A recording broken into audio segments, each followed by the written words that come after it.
morning, everyone. Good morning and welcome to the Ventura Center for Spiritual Living. I'm Reverend Bonnie Rose. It's great to see all of you here today. Let's start our celebration service by standing up and singing together our congregational. Let us breathe deeply and go deeper as we listen to the words of our sacred reading. A cushion for your head. A meditation by Hafiz. Just sit there, right now. Don't do a thing, just rest. For your separation from God, from love, is the hardest work in the world.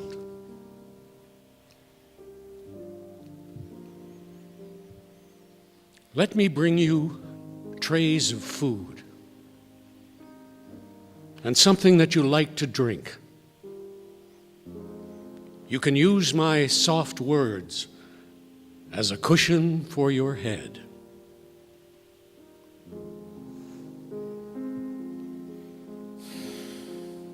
Just sit there, right now. Don't do a thing, just rest.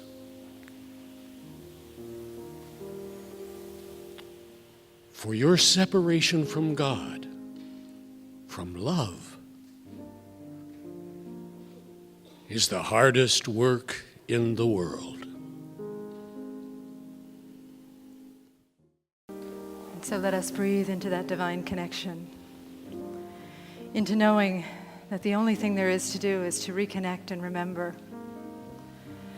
To remember the truth of the life that lives and moves and has its being through each of us, through our life. We fill our hearts, we fill our awareness, we fill our bodies, we fill our sensation with the awareness of this life.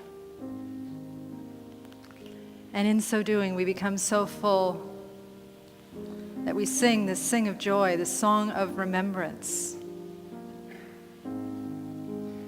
Let us remember our true identity, our true nature, not only for ourselves, but let us use these words to reach out from beyond the walls of the sanctuary and bless all beings everywhere, far and near. I am remembering.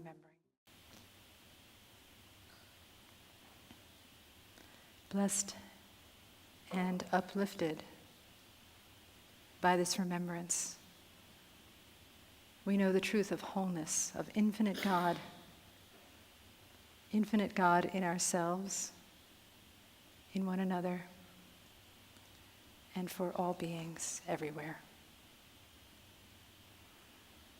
Let us bring this awareness into our world as we breathe in deeply, and then exhale, opening our eyes in love with what is, as it is, and so it is.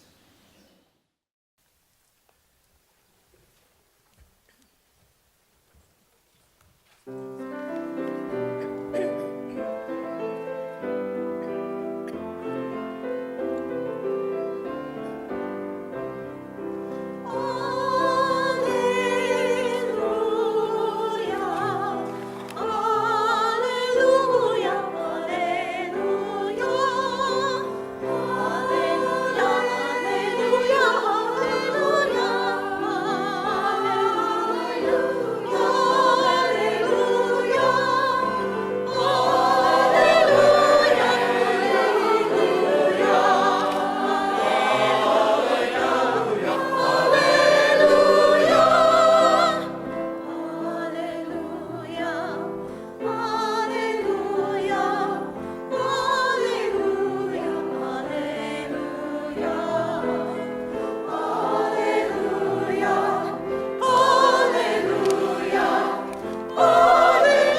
So I'm wondering if you might go within for just a moment and think about what it is you really, really want in life.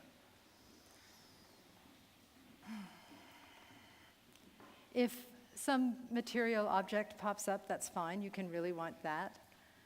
Yet chances are it represents a quality of spirit, something like comfort or peace or joy, happiness.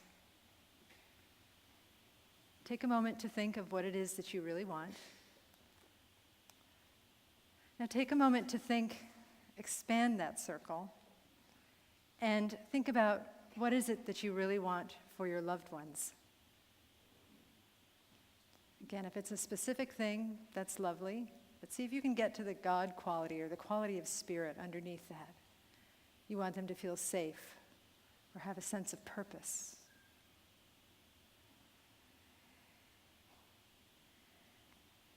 And now take that one step further, expand the circle even more, and think of what it is you want for the entire world. Not only for our country, but for the whole world. What is it that you want? What is it that you hope for?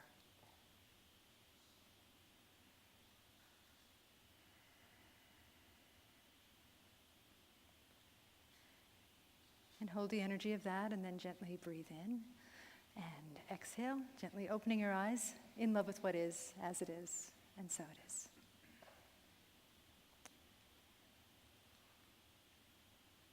Chances are, when I asked you what it is that you really want, either for yourself or for a loved one or for a world, it was some type of quality like peace or wholeness or love or happiness or integrity or well-being. Something like that. I think it's pretty universal that all human beings, as the Dalai Lama said, are seeking for happiness and various forms of happiness. The other thing about human beings, though, is that sometimes we go about our search for happiness in a way that is counterproductive. Oh, you've noticed. Okay, good. For a moment, I thought I might be the only one.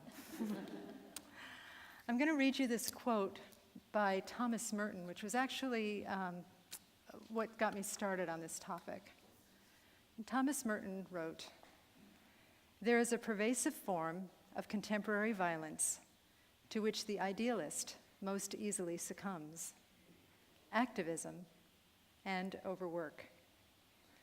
The rush and pressure of modern life are a form, perhaps the most common form, of its innate violence.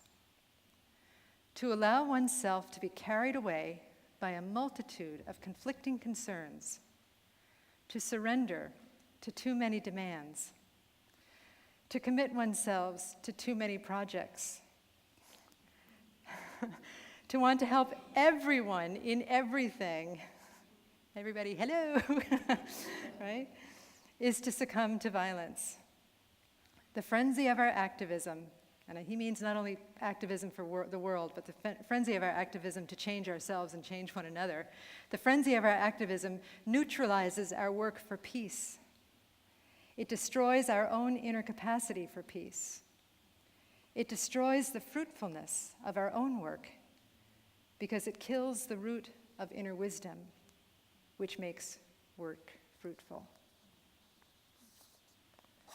What Thomas Merton is saying is that it might be wise to slow down, to take time, to cultivate inner peace before going out and trying to fix your life or fix the lives of others or fix the world. And what I would suspect is that our slowing down and our cultivation of inner peace is indeed what changes our lives, what changes the world, and what changes others. But it's hard for us. You know, in a lot of spiritual teachings, this is the one I'm most familiar with, so this is the one I talk about the most. It seems like when we pray, we're often praying for more. Our prayer is often, I want more of this, I want to do more, I want to have more, I want to be more. Would you be willing this morning to go on a mystical journey, which I'm not really quite prepared to go on myself? Would you be willing to entertain the possibility of less? I want to do less. I want to have less. And most of all, the hardest one, I want to be less.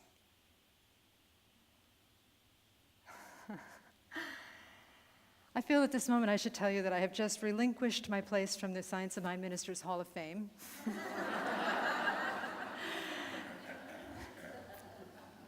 Not that I was ever really a candidate, but we very rarely talk about the idea of being less because we don't even know what it means. The truth is, and I'll tell you the secret so you stay with me, is that we already have everything. So being less is just getting rid of the baggage that stands in the way of the realization that we already have everything. We can't add 1 cubit to our stature. We already have everything. But the actual ability to be less in the world is, as he said, being less is being connected to God. It is the hardest work in the world to be less. I recently read a story, actually about a year ago. It's been sitting with me for a year, about a guy in Japan, who I have to read his name because I won't remember what it is. It is Masanobu Fukuoka. Sorry. See why I didn't remember it? Masanobu Fukuoka. Okay. Anyway, this guy, shortly after World War II, was meditating one day, and all of a sudden he had a bolt from the blue.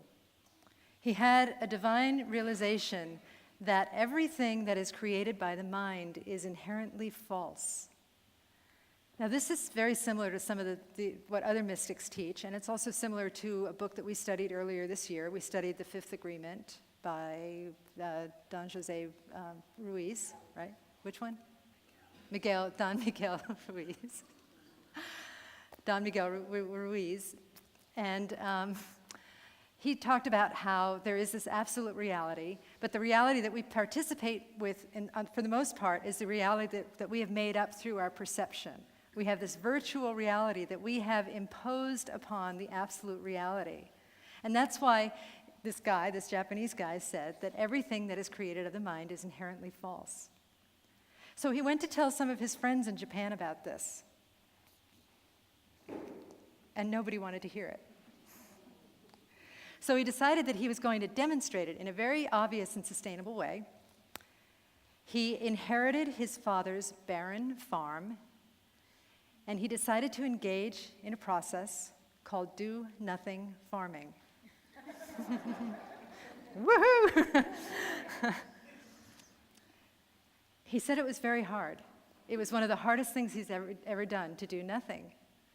And what do-nothing farming means is that, I don't know that he literally did nothing, but he was very reluctant to intervene with things like pesticides or fertilizers or pruning and possibly even watering. He just really studied what nature could do and decided to let nature grow the fruit.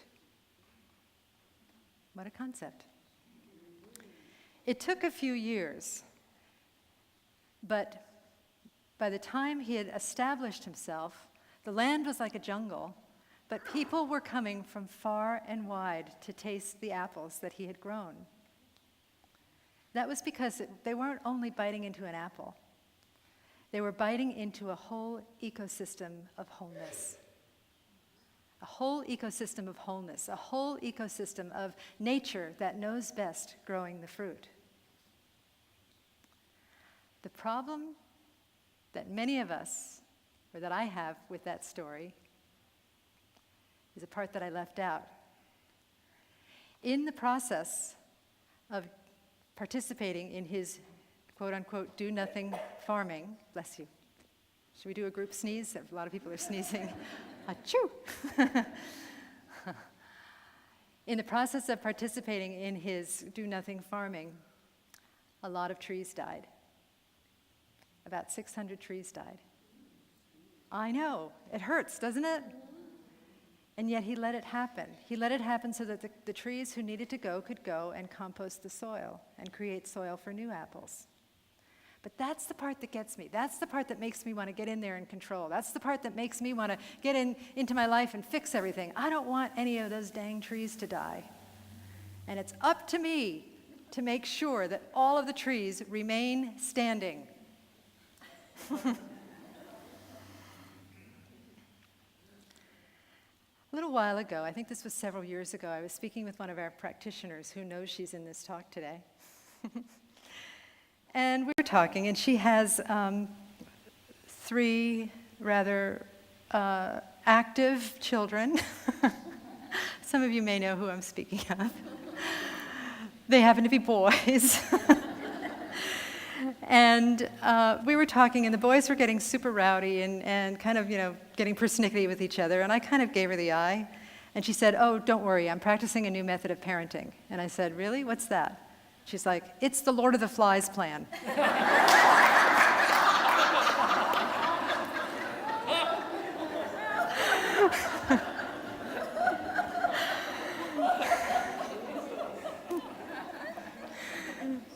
If you've ever read that book, or if you've not read that book, don't read it. It's really super depressing. I drove away from that encounter pondering the Lord of the Flies, thinking, I wonder if we could do Lord of the Flies Church.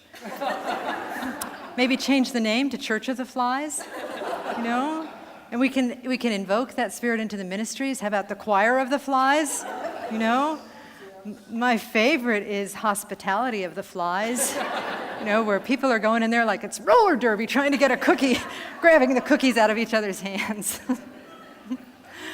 But what this practitioner meant by her Lord of the Flies parenting style was that she was, to a certain extent, unless she really had to intervene, she was going to let nature take its course, and she was going to give them the skills to work things out for themselves. What a gift is that, right? It's a powerful gift. And yet, it requires trust. It requires trust in something that is greater than us. Now, I find, because I've lived for 50-something years, almost 58 years, that I sometimes trust nature, but not all the time. Several months ago, a lot of people were submitting sort of dire prayer requests, and the practitioners were all praying for them, and I received the prayer requests too, and we were praying for all of these things like death and illness and all kinds of stuff like that. And at that time, one of my box turtles decided to go missing. We have box turtles. So I'm like, should I really submit a prayer request about a box turtle in this list of quote-unquote more important things? And the practitioners were so sweet. One of them, my turtle's name is Caroline, and she was just like doing her hibernation a little longer than I was comfortable with, right? So one of the practitioners wrote back and she said, "I now know that Caroline is exposing herself." Woo! It was a great visual. Hope you didn't see anything there. Okay. I'm not recruiting, just so you know. Okay. And then Caroline did return. Through the power of prayer or something else, Caroline did return. And I was having a conversation with a group of practitioners, and one of the practitioners so kindly and so gently said to me, "Reverend Bonnie, do you think that maybe Caroline could have managed her hibernation without our prayers?"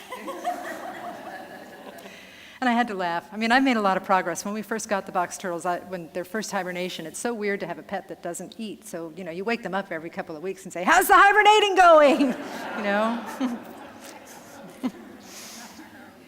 Yeah. So I can somewhat trust nature, but the challenge is, I think, trusting the way that God shows up in this gigantic part of nature called people. People.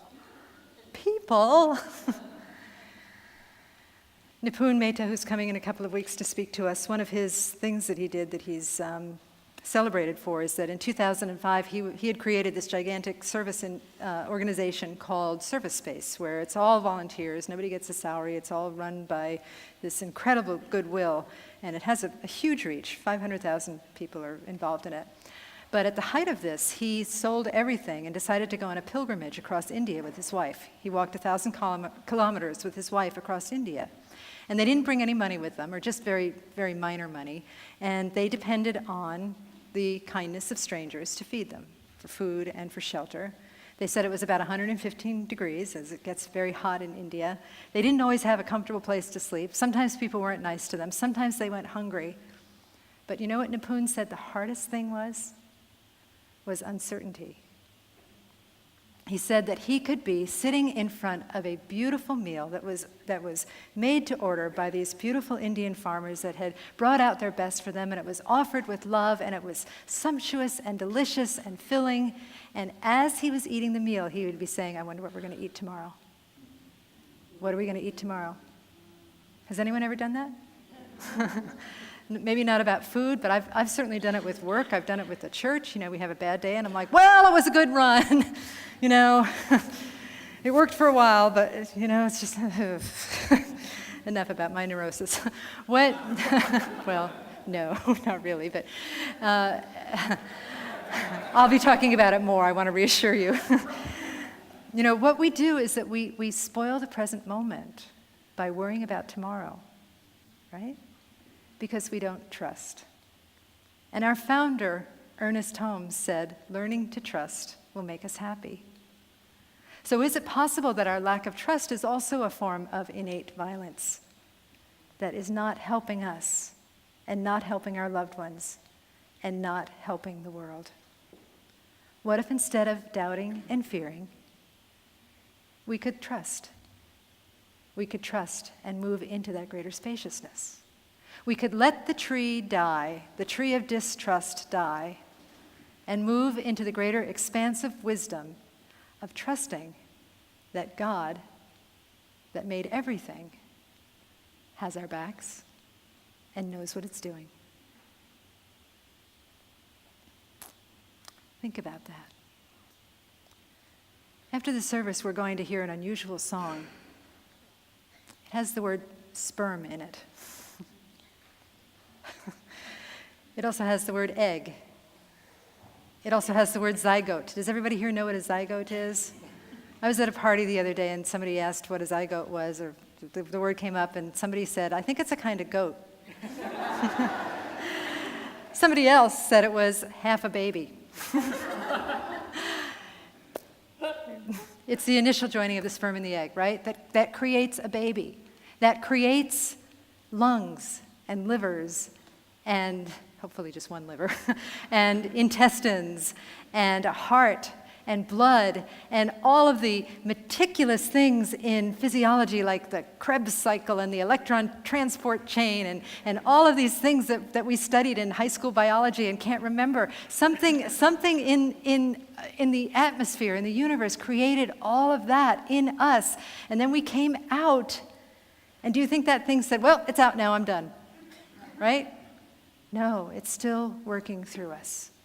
It's still working through everything because it created everything. It created everything out of itself. So this wisdom, this love, this power, this presence, known as God, is vitally alive and present for each of us as the source and the substance of our lives. We can trust that. I'm going to read you a quote. This is from Derek Rydell, who talks a lot about, he wrote a book called Emergence. He says, life is forever unfolding and expressing. It's giving of itself everywhere. We'll just ignore that. It's giving of, what good timing though, right? It's giving of itself everywhere, right? Okay, let me start over. Life is forever unfolding and expressing. It's giving of itself everywhere, maintaining and sustaining its own perfection. Eternally. Okay. You are a unique, individualized expression of this infinite life. You and the truth of who you are is already a done deal. You've already made it. You've already arrived. You are already a success. Your life is already fulfilled. You've already made it. You've already arrived. You are already a success. Your life is already fulfilled. This is the fundamental truth of being. Our separation from that is our hardest work in this world. So how are we going to connect to that? Is it enough to just hear it in church and go, oh yeah, I'm going to do that from now on? I'm going to know that everything is perfect, and God is my life, and I can trust everything, and life is really super good, even when it's not. Is it enough to hear it in church? It's great to hear it in church, and it's great to hear it in community because we all reinforce one another. But the real way that these words come to life is through practice. And the super incredibly annoying thing about trust is that you have to learn how to trust by trusting, right? You can't say, okay, God, give me something to trust, and then I'll trust. It's the other way around. It's Indiana Jones stepping off the cliff and the steps of trust coming up and meeting him where he is. So how are you going to step off that cliff? I have good news about that. It doesn't have to be a gigantic sweeping change. You don't have to give all your money away or all your stuff away unless you want to. You don't have to move to, as I say, Guam and live in a hut. I think it's a moment-to-moment process. Look for a way to trust in the present moment. And there's a lot of things in the world right now that will tell you that it's not okay to trust. Those things are a gift to inspire you to greater trust. So some thoughts about that. What if you were to practice mindfulness? To be present in the moment, enjoying what you have. Gratitude will bring you to a state of mindfulness. Present in the moment, enjoying what you have and not worrying about tomorrow. Not worrying about what you're going to eat tomorrow. Not worrying about what's going to happen. Just present in this moment, enjoying what you have. What if you were to practice the ability to let go of multitasking? I made a commitment a couple weeks ago to avoid multitasking for a whole day. I lasted an hour. Next thing you know, I was making a cup of tea in the microwave, and I was saying, okay, I've got 2 minutes. Let's see if I can empty the dishwasher and answer my email in those 2 minutes, right? Anybody raced with a microwave, right? Perhaps let that go. I wonder if that 2 minutes could be better spent breathing and trusting. The answer to that question is yes, by the way. And the other thing that I was going to suggest, too, is what was implied in the affirmation that we did. I have found that when I move slowly and breathe deeply, or breathe slowly and move deeply, I accomplish so much more. That aligns us with the fullness of the well-being and the wholeness that is God. That's the paradox of letting go. That's the paradox of surrender to win. That's the paradox of less is more. All of you are going to have individual ways in which to practice this idea of being and doing and having less. And the result will probably be that the most less you'll have is less stress and worry and concern. Sometimes when we're doing this practice, it seems like it's doing nothing. Does anybody here ever meditate for results, and then you're done, you've meditated, and the whole time you're like, is it working, is it working, is it working? And then you open your eyes and you're like, well, I don't know if that worked or not. I still feel the same, right? But the thing is that this is what I'm suggesting, this mindfulness, this breathing slowly and moving deeply, this willingness to stay in the present moment. All of this stuff is an ongoing meditation. It is a constant meditation. It is consistent. And it may not feel like it's working right away. It may feel, you probably will feel good when you first start it, but it's hard to continue doing it. So just keep doing it. Because even if it feels like it's not changing anything, even if it feels like it's not changing your life or changing the lives of others, which is kind of none of your business, by the way, or changing the life of the world, even if it feels like it's not changing anything, the inner work that you do does have an impact, and when you need it, it will be there. I experienced this last week when I was getting ready to get embroiled in a difficult conversation with one of my family members, and it was feeling like it was going to be tricky, and I was going to say the wrong thing, and I was really concerned, and I literally was worrying about it, and I turned a corner in my house, and all of a sudden, as I turned that corner, all of this teaching kicked in. I said, wait a minute. This is an opportunity to love. Love has got this. Love brought this situation up so that I could be more loving. Love brought this situation to my attention so that I could practice surrendering, letting go. This love brought this situation up so that I could know that less is really more, and maybe I don't really need to fix this. Maybe the best thing I can do is just listen and be present. So that is my suggestion for all of us. In a word, 2 words, or more. Slow down, breathe, listen, and let that beautiful, beautiful wholeness that created you and that is you do the work for you. It already is. See? It already is. So you might as well enjoy it. Let's enjoy it now. Let us pray.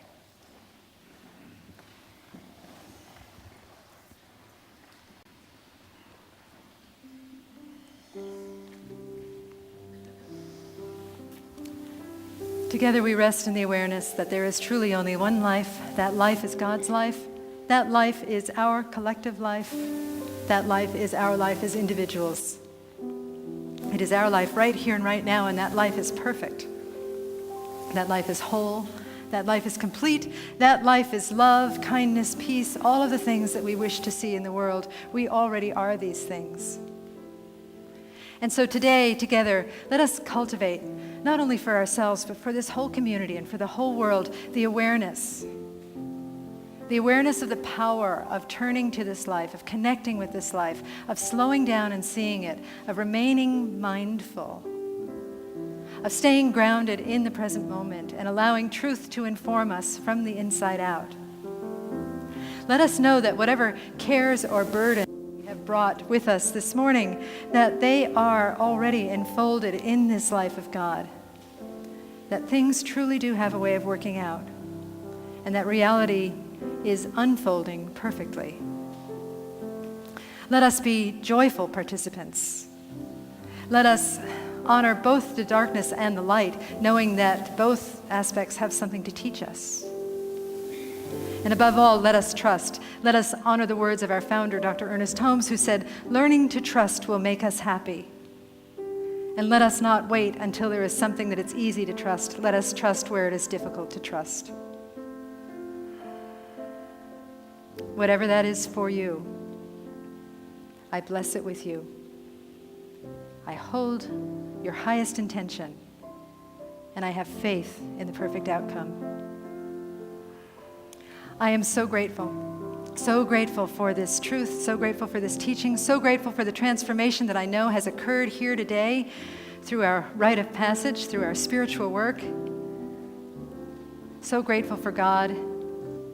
I bless all paths to God, this teaching and all other teachings. I bless synagogues, temples, churches, mosques, ashrams. And with a heart that is so filled with blessedness, I say, thank you, Spirit, thank you, God. And I release these words into the mystery, and together we say, and so it is.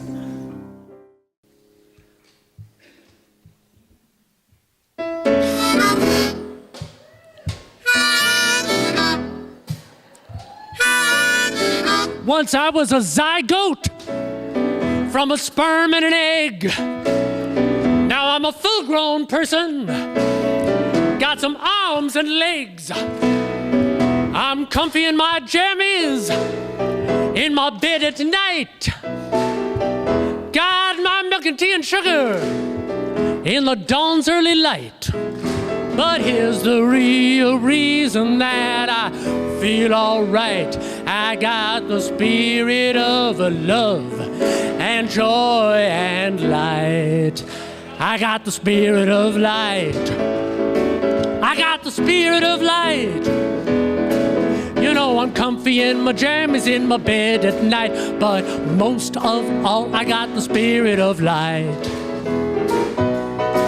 You know my body might be achy, might be feeling fine. To send some love and light to every cell on down the line. From the tippies of my toesies to the hair up on my head. Do it every single moment till my good old body's shed. I got the spirit of light. I got the spirit of light. I flood my souls with love and healing day and night. But most of all, I got the spirit of light. You need a living example. I say no sweat. Just go down to the office and hang with Annette. She's got a radiant smile from a radiant face, embodying love and peace and grace. She got the spirit of light. She's got the spirit of light. You know, she's embodying love and healing day and night. Hang with Annette. She's got the spirit of light.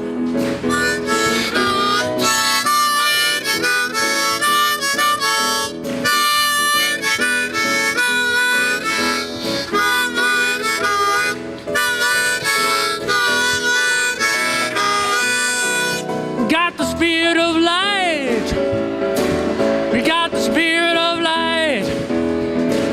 No bushels gonna hide our light from sight. No bushels, please. We got the spirit of light.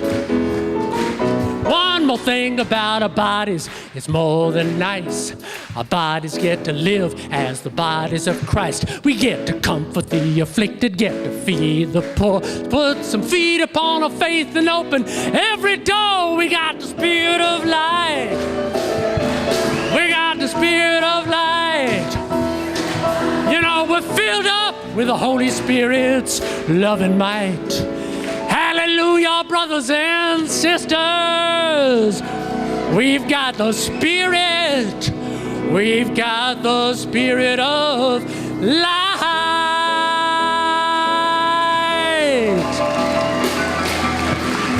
Thank you.